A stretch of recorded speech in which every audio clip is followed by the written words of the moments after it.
एक छोटे से गांव में एक पुराना घर था जिसे लोग काली हवेली कहते थे। उस हवेली के बारे में कहा जाता था कि वहां रात होते ही अजीब अजीब आवाजें आती हैं।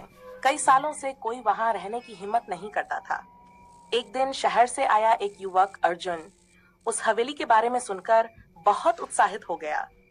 उसे भूत प्रेत जैसी बातों पर विश्वास नहीं था। उसने गांव वालों से कहा, मैं आज रात उसी हवेली में रुकूंगा और साबित कर दूंगा कि वहां कुछ नहीं है। गांव वाले उसे बहुत समझाते रहे, पर वह नहीं माना। रात होने पर अर्जुन एक टॉर्च और अपना बैग लेकर हवेली में चला गया। हवेली के अंदर घुप अंधेरा था। दीवारों पर जाले लगे थे और फर्श पर धूल की मोटी परत थी। जैसे ही उसने दरवाजा बंद किया, अंदर हल्की सी खट की आवाज आने लगी। अर्जुन ने सोचा, शायद हवा की वजह से होगा। वह अंदर के कमरे में गया और एक टूटी हुई कुर्सी पर बैठ गया। तभी अचानक ऊपर की मंजिल से किसी के धीरे धीरे चलने की आवाज आई। कदमों की आवाज इतनी साफ थी जैसे कोई उसके सिर के ठीक ऊपर चल रहा हो। अब अर्जुन थोड़ा घबरा गया, लेकिन उसने खुद को संभाला और टॉर्च लेकर सीढ़ियां चढ़ने लगा।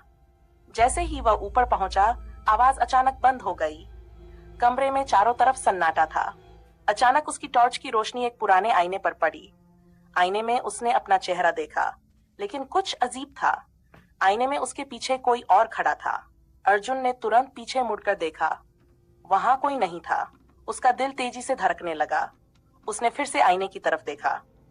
इस बार आईने में वही काली आकृति उसके बिल्कुल पास खड़ी थी, लंबी, झुकी हुई और बिना चेहरे की। अर्जुन डर के मारे चिल्लाया और भागने लगा।